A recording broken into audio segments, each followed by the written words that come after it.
اعوذ باللہ من الشیطان الرجیم بسم اللہ الرحمن الرحیم یا صاحب الجمال و یا سید البشر من وجهک المنیر لقد نفر والقمر لا يمكن الثناء كما كان حقه بعد از خدا بزرگ توئی قصہ مختصر جزا اللہ عنا سیدنا و مولانا محمد صلی اللہ علیہ وآلہ وسلم ما هو اہلہ یا ربی لک الحمد کما ینبغی لجلال وجہک وعظیم سلطانک رب اشرح لی صدری ویسر لی امری واحلل عقدۃ من لسانی یفقہوا قولی رب زدنی علما رب زدنی علما رب زدنی علما۔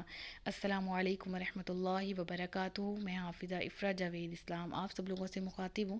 اپنے یوٹیوب چینل انفینٹ اسلام میں آپ سب لوگوں کو خوش آمدید کہتی ہوں۔ امید کرتی ہوں آپ سب لوگ خیریت سے ہوں گے، زندگی پرسکون، پر اطمینان اور ایمان بالخیر گزر رہی ہوگی۔ سورۃ النساء اردو ترجمہ اور تفسیر، اس کی آیت نمبر 34 تک ہم گزشتہ اسباق میں پڑھ چکے۔ آج کے سبق میں ہم سورۃ النساء کی آیت نمبر 35 سے باقاعدہ آغاز کر رہے ہیں، جس میں اللہ رب العزت ارشاد فرماتا ہے، اور اگر تم کو میاں بیوی کے جھگڑے کا خوف ہو تو ایک منصف مرد کے گھر والوں کی طرف سے بھیجو اور ایک منصف عورت کے گھر والوں کی طرف سے بھیجو۔ یہ دونوں اگر صلح کرانا چاہیں گے تو اللہ ان کے درمیان اتفاق پیدا کر دے گا، بے شک اللہ خوب جاننے والا خبردار ہے۔ دیکھیں، ہماری جو خاندانی بے سکونی ہے نا، اس کی بڑی وجہ یہ ہے کہ اللہ کی کتاب کے جو احکامات ہیں ان پر سچے دل سے عمل نہیں کیا جا رہا۔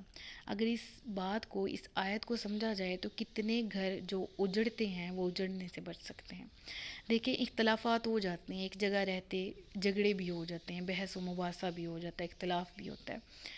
اب والدین پر اور خاندان کے بڑوں پر کیا ذمہ داری عائد ہوتی؟ فرمایا گیا کہ اگر تم دیکھو کہ میاں اور بیوی آپس میں جھگڑ پڑے ہیں کسی بنیاد پر، کسی وجہ سے ان کا آپس میں چپکلش ہو گئی ہے، تو کیا کرنا ہے اس صورت میں؟ کہا گیا کہ ایک منصف کہتے ہیں انصاف کرنے والے کو، یعنی ایسا بندہ نہیں جو کہ پہلے ہی فساد کرنے کی وجہ سے مشہور ہے، وہ آئے اور وہ آگے اپنی طرف سے 4-5 تیلیاں اور لگائے اور 2 باتیں اپنی طرف سے بیان کرے اور مزید بات کو بگاڑ پیدا کر دے۔ تو کہا گیا کہ اگر آپس میں لڑائی اور جھگڑا ہو جاتا ہے تو صلح اور صفائی کی نیت سے گھر کے بڑے آپس میں بیٹھیں، ایک منصف، ایک امانت دار، ایک دیانت دار، ایک باعزت، ایک نمازی پرہیزی، ایک باوقار شخص وہ عورت کے خاندان سے ہے اور ایک مرد کے خاندان سے، جو کہ آپس میں بیٹھ کے مشاورت کر کے، باتیں کر کے، بیان کر کے ان دونوں کی صلح کروانے کی کوشش کرے۔ یعنی طلاق بہت عام چیز، بہت معمولی چیز نہیں ہے۔ ہر صورت کوشش کی جائے کہ میاں اور بیوی میں علیحدگی نہ ہو۔ اگر ان کی لڑائی ہو جاتی ہے تو گھر کے بڑوں پر یہ لازم و ملزم ہے۔ دیکھیں، یہاں پر صاف لفظوں میں لکھا ہے، ایک منصف مرد کے گھر والوں میں سے بھیجو اور ایک منصف عورت کے گھر والوں سے بھیجو۔ یہ دونوں اگر صلح کرانا چاہیں گے تو اللہ ان کے درمیان اتفاق پیدا کر دے گا۔ یعنی وہ جو آپس میں لڑے ہوئے ہیں وہ بڑوں کے سمجھانے سے سمجھ جائیں گے۔ بڑے ان بیوی کو اس کا مقام اور مرتبہ اور لیول بتا کے، سمجھا کے اس کی غلطی ریئلائز کروائیں اگر وہ غلطی پہ ہے۔ اگر مرد غلطی پہ ہے تو اس کے گھر والے جو ہیں وہ اس کو اس کی غلطی ریئلائز کروائیں تاکہ ان کا گھر بچا رہے۔ اور ظاہر سی بات ہے کہ ایک شخص کو جسے شیطان نے بہکایا ہوا ہے وہ کسی صورت تیار نہیں، میں نے اس کے ساتھ نہیں رہنا، اگر وہ مرد ہے یا عورت ہے، دونوں میں سے کوئی کہے۔ اتنے میں کوئی آ کے سمجھاتا ہے، قرآن و احادیث کے حوالے دیتا ہے، پیار محبت کی بات کرتا ہے، اور اگر واقعی شرعی طور پر ان کا واقعی وہ جھگڑا بے بنیاد ہی ہوتا ہے، یعنی واقعی حقیقتاً کوئی بات بنیاد نہیں ہے، بے بنیاد باتوں پہ ہی جھگڑا ہے، تو ہر صورت میں صلح کروانے کی کوشش کا حکم دیا گیا۔ گھر والوں کو کہا گیا کہ اگر تم کوشش کرو گے تو اللہ بھی ان کے درمیان اتفاق پیدا کر دے گا۔ یعنی رب العالمین کی طرف سے تم لوگوں کو وسیلہ بننے کا حکم دیا گیا، تم لوگ وسیلہ بنو ان دونوں جو جھگڑے والے میاں بیوی ہیں ان کے درمیان صلح اور صفائی کا، بے شک اللہ خوب جاننے والا خبردار ہے۔ یعنی اب یہاں پر ایک طرح سے تنبیہ بھی کر دی گئی کہ اب اس آیت پر عمل کرتے ہوئے انسان جا تو رہا ہے کہ بھئی جا کے دیکھتے ہیں ان کی لڑائی ہوئی ہے تو میں جا کے بات کر کے آتی ہوں یا میں کر کے آتا ہوں، تو جا کے تو تمہاری نیت کیا ہے جانے میں اور تم نے بات کس طرح کی، تم لاکھ لوگوں کو کہو میں نے تو اصلاح کی نیت سے یہ والی مثال دی تھی، میں نے تو اصلاح کی نیت سے بات، اللہ بہتر جانتا ہے کہ تمہاری نیت تھی یا نہیں تھی، لہٰذا اپنی نیتوں کو صاف رکھو، اور اگر اس طرح کا کوئی معاملہ پیش آ جائے تو ان کو صلح اور صفائی سے نپٹا دو۔ پھر فرمایا گیا اور اللہ کی عبادت کرو اور اس کے ساتھ کسی کو شریک نہ ٹھہراؤ۔ اب اس آیت میں عبادت کے بہترین طریقے حقوق اللہ کے بارے میں بھی فرمایا گیا اور حقوق العباد کے بارے میں بھی۔ حقوق اللہ کیا ہیں؟ ایک اللہ کی عبادت اور کسی اور کو اس کے ساتھ شریک نہ ٹھہرایا جائے۔ پھر حقوق العباد میں سب سے پہلا کیا ہے؟ ماں باپ کے ساتھ اچھا سلوک کرو، پھر رشتہ داروں اور یتیموں اور محتاجوں اور قریب کے پڑوسی اور دور کے پڑوسی اور پاس بیٹھنے والے ساتھی اور مسافر اور اپنے غلام لونڈیوں کے ساتھ اچھا سلوک کرو، بے شک اللہ ایسے شخص کو پسند نہیں کرتا جو متکبر فخر کرنے والا ہو۔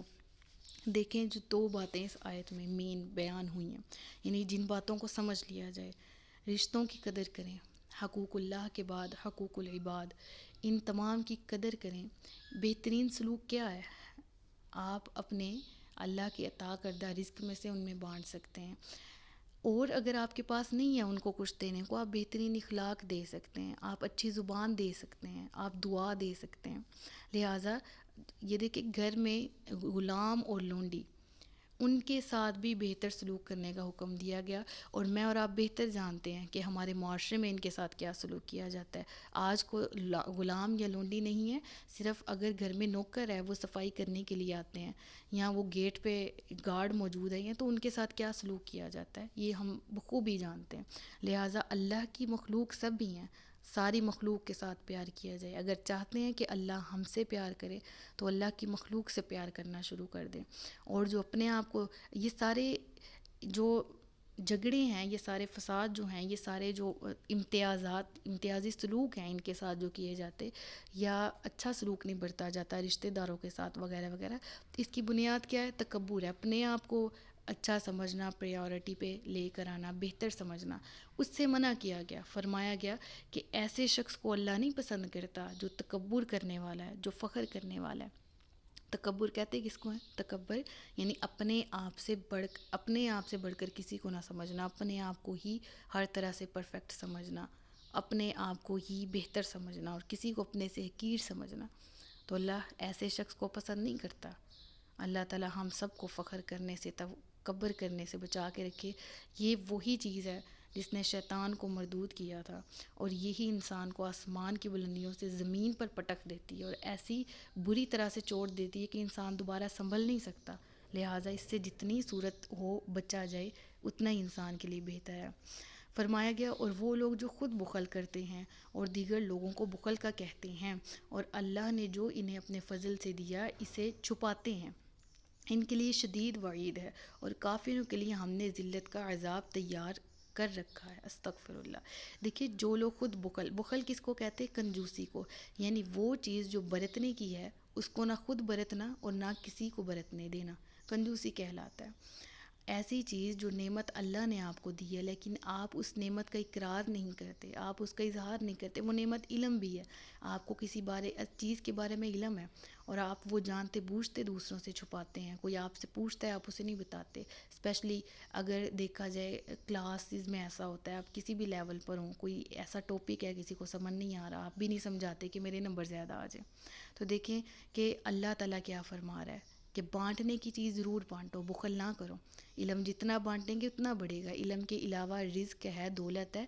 اللہ نے فرمایا اور اللہ نے جو انہیں اپنے فضل سے دیا ہے اسے چھپاتے ہیں، تو یعنی اس سے مراد اللہ کی نعمت ہے۔ نعمت کوئی بھی ہے، اظہار نعمت کرنا بھی نعمت کے شکرانے میں آتا ہے، لیکن یاد رہے اگر ایسی نیت سے نعمت کا اظہار کیا جا رہا ہے کہ اگلے بندے کے دل میں احساس کمتری پیدا ہو، اگلے بندے کو آپ نیچا دکھانے کی کوشش کریں، اپنی چیزیں گنوا کے میرے پاس یہ بھی ہے یہ بھی ہے، تو یہ اس صورت میں منع ہے۔ ادروائز اپنی نعمت کا اظہار کرنا، اللہ نے آپ کو علم دیا ہے اس کا اظہار کرنا کہ میں اتنا پڑھا ہوا ہے، اگر آپ کو اس چیپٹر میں اس ٹاپک میں کوئی بھی مسئلہ ہو تو آپ مجھ سے پوچھ سکتے ہیں، میں علم رکھتی ہوں۔ کوئی بھی نعمت ہے، اللہ فرماتا ہے کہ بخل نہ کیا جائے، کنجوسی نہ کی جائے۔ رزق ہے، مال ہے، دولت ہے، اللہ نے عطا کی ہیں، نہ خود کنجوسی کرو، میانہ روی، نہ فضول خرچی نہ کنجوسی، میانہ روی، اعتدال سے چلو، اور نہ کسی اور کو کنجوسی کا حکم دو۔ فرمایا گیا ان کے لیے شدید وعید ہے۔ وعید کہتے ہیں عذاب کی اناؤنسمنٹ کو، اللہ کی ناراضگی کی اناؤنسمنٹ کو۔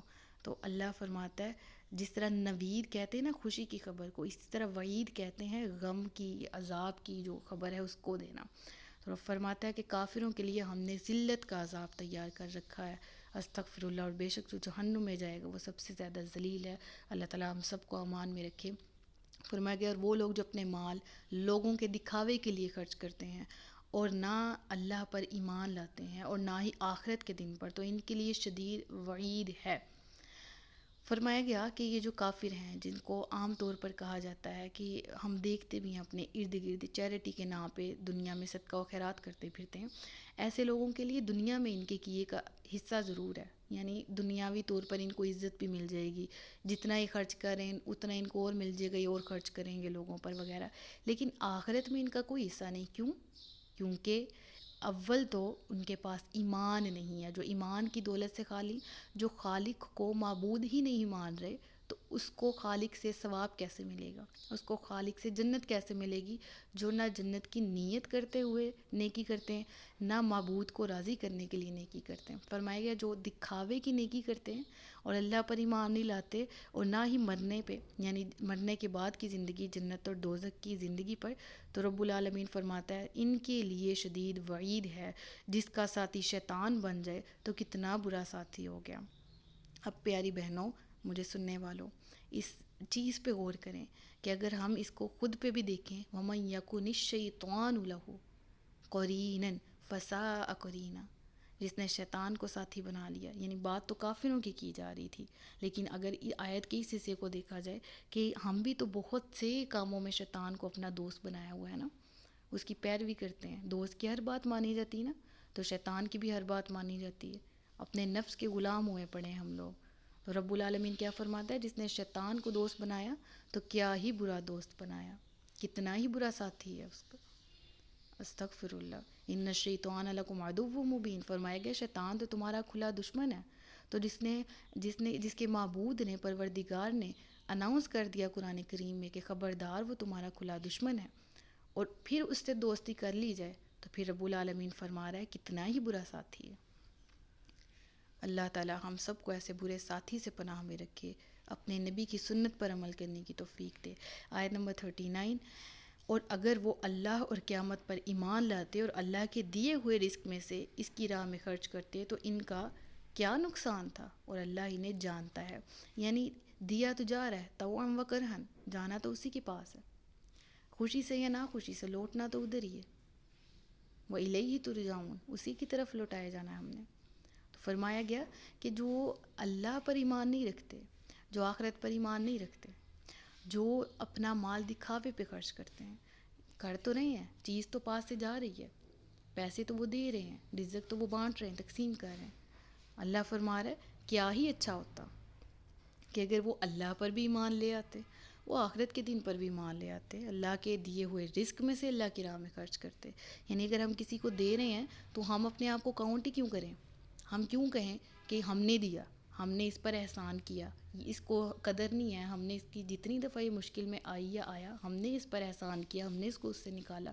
ارے بھئی ہم ہوتے کون ہیں یہ کہنے والے، رزق تو اللہ نے ہمیں دیا نا، ہم نے اللہ کے عطا کردہ میں سے کیا، ہمارا اپنا تو کچھ بھی نہیں ہے۔ اور اس چیز کی گواہی کیا ہے، جب پیدا ہوتے ہیں خالی ہاتھ آتے ہیں، جب مرتے ہیں تب بھی خالی ہاتھ جاتے ہیں، ایسا ہی ہے۔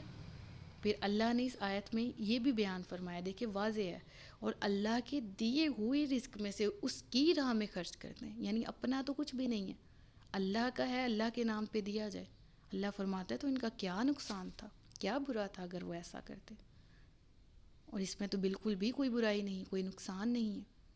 تو ہمیں چاہیے کہ اپنی عبادتوں کو خالص کر لیں، جو کفار کا طریقہ ہے اس پہ نہ چلیں، شیطان کو ساتھی نہ بنائیں۔ اللہ انہیں جانتا ہے، اللہ انہیں جانتا ہے، اللہ تمام کے اعمال کو دیکھنے والا ہے، لہٰذا اللہ سے ڈریں، اللہ کا خوف کھائیں، اور اللہ تبارک و تعالیٰ سے ڈرتے ہوئے تقوی اختیار کریں اور اپنے اعمال کو خالص کر لیں۔ صدق اللہ العلی العظیم و صدق رسولہ النبی الکریم ونحن علی ذلک من الشاہدین والشاکرین وما علینا الا البلاغ المبین۔ سچ فرمایا اللہ نے جو عظمت والا ہے۔ مجھے دعاؤں میں یاد رکھیے گا، اپنا خیال رکھیے گا، اپنے سے زیادہ دوسروں کا۔ تاجدار ختم نبوت زندہ باد، پاکستان ہمیشہ زندہ باد۔ السلام علیکم ورحمۃ اللہ وبرکاتہ۔